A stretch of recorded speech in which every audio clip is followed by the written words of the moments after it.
Hey everybody, Cloud9. I just finished up this project, and unfortunately my camera, quite a few months ago, deleted all the pictures I had taken of this kit. I was doing like a build, as I normally do, but those pictures are missing, so I thought I'd do just a quick show and tell here of this really cool kit. It was really fun. Tamiya Tiger 1 early production. Here's the, just move this. Here's the box art. Beautiful painting on here. I absolutely love it. It's probably one of the reasons why I bought the kit. It was another one of those, the box art was so good, the model therefore has to be as good as well. But here's the little guy, 48 scale. I really like these Tamiya 48 scales, but this one was kind of a weird and different one. And yeah, here it is all done. And so what I did is I painted it German gray. I added on the decals, and then I went to work kind of weathering it up. I added a brown enamel wash kind of all over in areas like here, like the panel lines and the rivets and things like that, especially on the turret here. Spent a good day cleaning that off, and I just put the brown on there to kind of accent some of the colors. It's kind of hard to see, unfortunately. What I did next was take the Tamiya weathering kits that I have here, and I went to work weathering up the model, and it looked really good, and I was really impressed with it.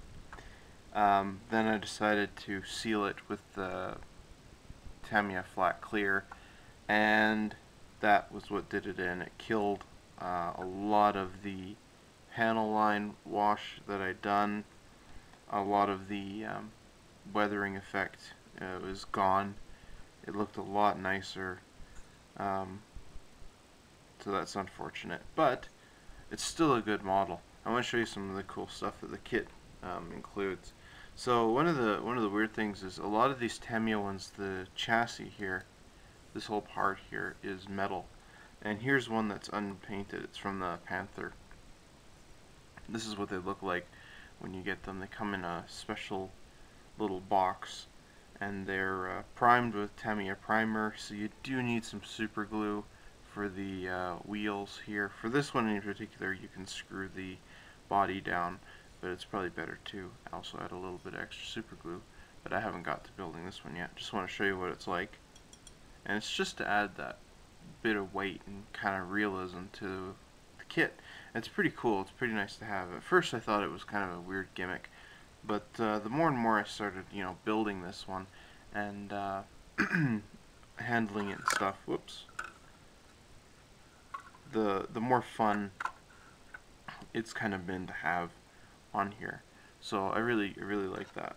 The tracks are Lincoln length tracks, but you shouldn't have too big of a problem with them as long as you follow the instructions.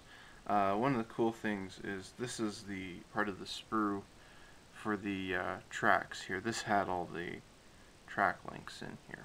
But what's really cool is at the top here, you get this kind of really weirdly molded bit at the top here.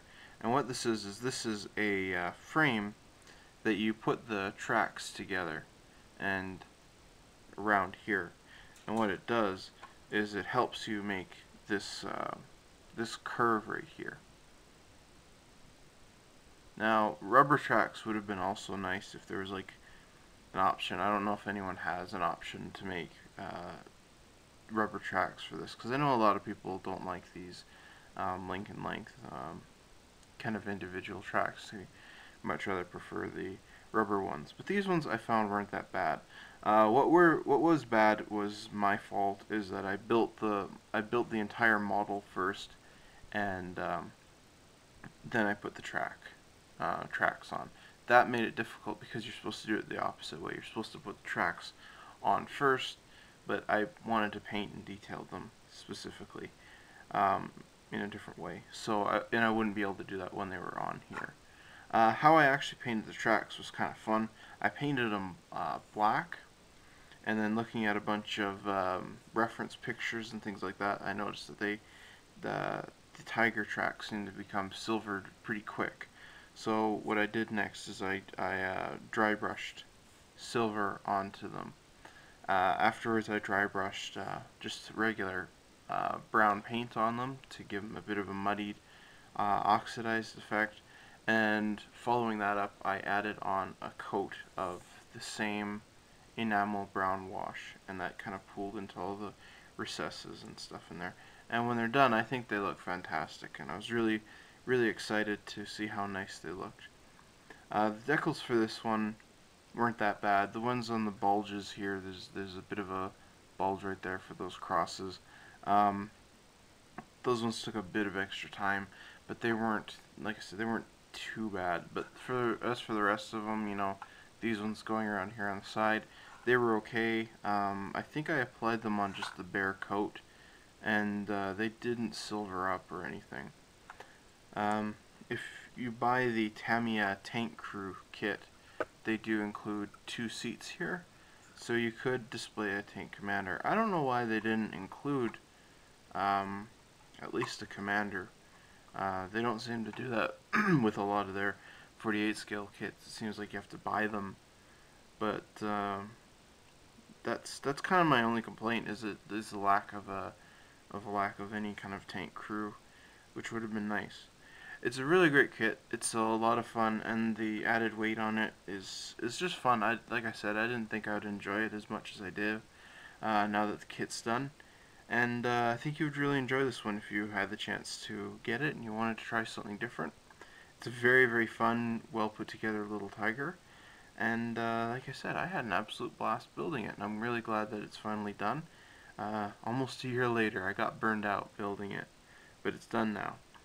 So, I will quit now, and thanks guys for watching. This is Robes with Cloud9, signing out.